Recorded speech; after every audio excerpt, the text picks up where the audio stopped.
Well, I know that you knew Dianne Feinstein very well. How are you feeling knowing about her passing?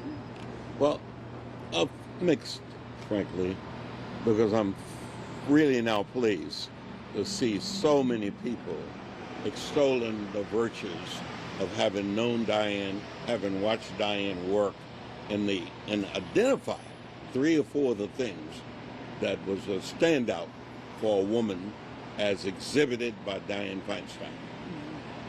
I hate the fact that she has passed on, because now I'm now the oldest. She was 3 or 4 months older. So now I got to worry. Have you had a chance to talk to her family at all, or anybody about her passing? Not yet. Not yet. I'm sure that the calls are coming in now. And I know, of course, you were the former mayor of San Francisco. She was the former mayor of San Francisco. And she really led the city during such a difficult time after the assassination of Moscone, Harvey Milk. What do you think she brought to the city during that time, such a difficult time?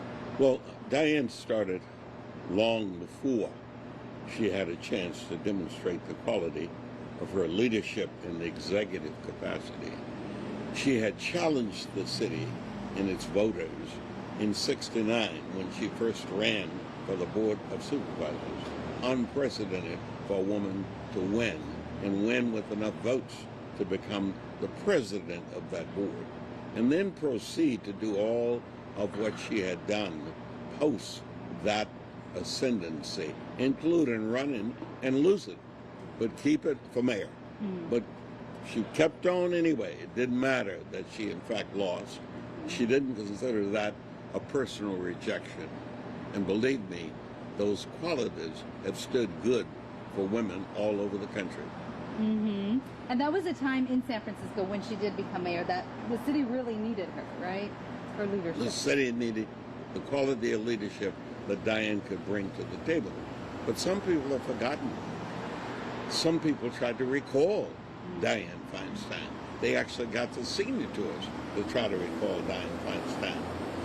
But her new husband, Dick Blum, secured the resources, managed the resources, and allowed all of us to make sure she didn't get recalled.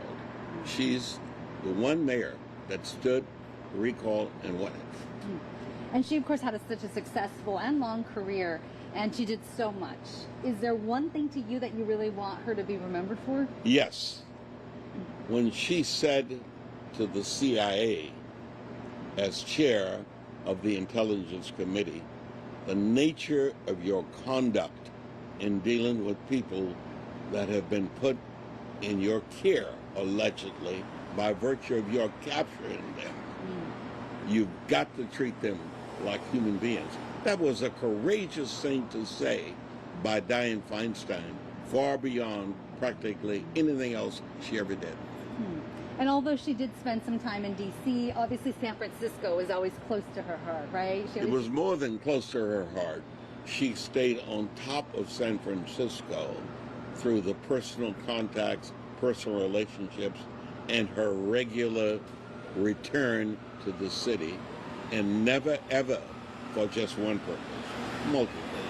When you were mayor, was she pretty involved with you? And, oh, very much so. Yeah. I had the blessings of having Nancy Pelosi and Dianne Feinstein and Barbara Boxer. So I really had the troca. You did.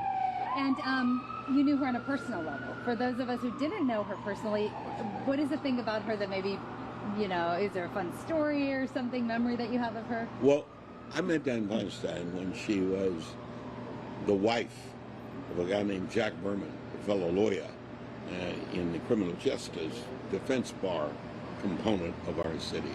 And she was simply fabulous. She would show up and do what she needed to do. And she wasn't even running for public office. She didn't really run for public office until 1969, when she won for the Board of Supervisors citywide. And she didn't run as a labor Democrat. She didn't run as a progressive Democrat, a liberal Democrat. She ran as Dianne.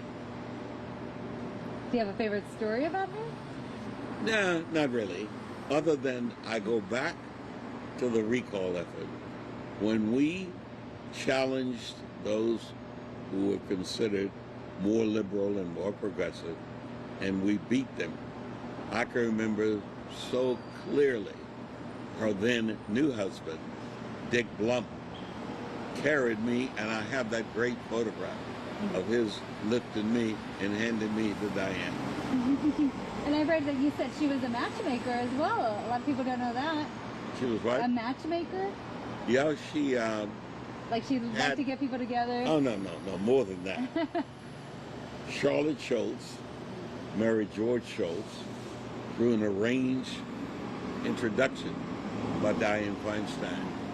Jerry Brown, former governor, married Ann Getz, arranged introductorily by Dianne Feinstein. Dianne Feinstein, at almost every party that she would attend, was always trying to put two people together. The one person she absolutely gave up on, me. Oh. I already had a wife. That is funny. And you know, the last years, in the last months, were a little controversial where some people felt that because of her health issues that maybe she should have stepped down earlier. What do you have to say to critics? I am pleased that at this moment they're all eating their words, because the glow and flow of her achievements are so extraordinary. Just the reference to the fact that she put Obama and Hillary together to make sure the party was in shape to win the presidency when Obama won. That was a Dianne Feinstein orchestration. The fact that she was able to convince her colleagues on the Republican side of the aisle to embrace the idea of an assault weapon ban. Those are the kind of things that she will be remembered for. Not that she got to be old and feeble.